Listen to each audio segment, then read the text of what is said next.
söyleyip ağladım.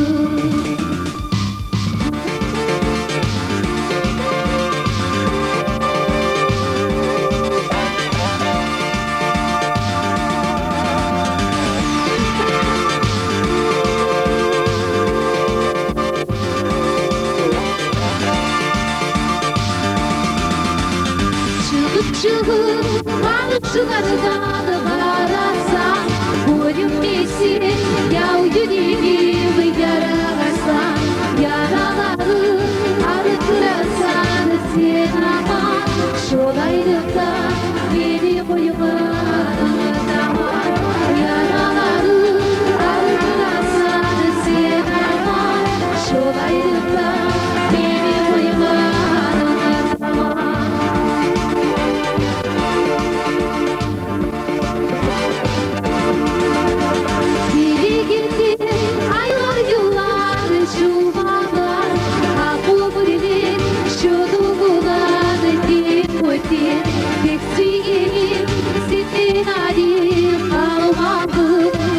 Canıma bu yine de bu çete tek süngeni senden ayrı almam yaş canıma bu yine de bu çete.